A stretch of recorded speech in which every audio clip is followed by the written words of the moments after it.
उन्हाची चाहूल लागली आणि उन्हाळी काम करायची, त्याच्यामुळे सकाळी सकाळी मस्त अशी अंड्याची पोळी काढली आणि भाकरी त्याच्यावरती ताव मारला, कारण मला आज भरपूर काही कामं होती. सकाळी उठल्या उठल्या बाकीची कामं उरकून घेतली आणि ही भरपूर सारी अशी ब्लँकेट वगैरे मी धुवून काढलेले होते. उन्हाळी कामाला पण मला सुरुवात करायची, पण सगळ्यात आधी इथूनच सुरुवात मी केली होती. आज हे शॉल वगैरे मी धुवून काढलेले आणि अजून भरपूर काही काही धुवायचं राहिलंय.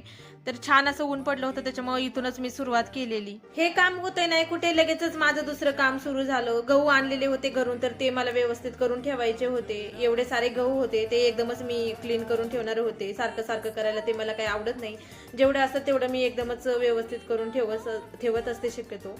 गव्हाचा चाळा नसल्यामुळं मी हा वड्याचा चाळा आहे, आपल्या आळूच्या वड्या वगैरे बनवतात, तर त्यानेच माझं इथं चाळायचं काम झालेलं. आणि मी जेव्हा केव्हा गहू असं चाळायला बसते किंवा काही करायला बसते गॅलरीमध्ये, तेव्हा हे भरपूर सारे असे पारवे लगेच असे बिल्डिंगवरती येऊन बसतात.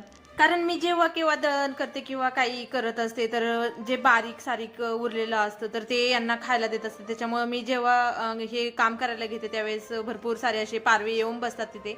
आणि यावेळेस तर हे गहू खूपच खराब होते, त्याच्यामध्ये ह्या साऱ्या भरपूर अशा बिया होत्या कोणत्या तरी गव्हाच्या पण, आणि भरपूर साऱ्या असे काड्या वगैरे पण त्याच्यामध्ये होत्या. त्याच्यामुळे भरपूर टाइम लागत होता आणि त्यातून चाळा पण नव्हता माझ्याकडे. मायराला इथं बोरं दिली होती, तिचं इथं खायचं काम चाललेलं आणि मी तिच्याकडे कॅमेऱ्यावर अशी काहीशी तिची नाटकं चाललेली.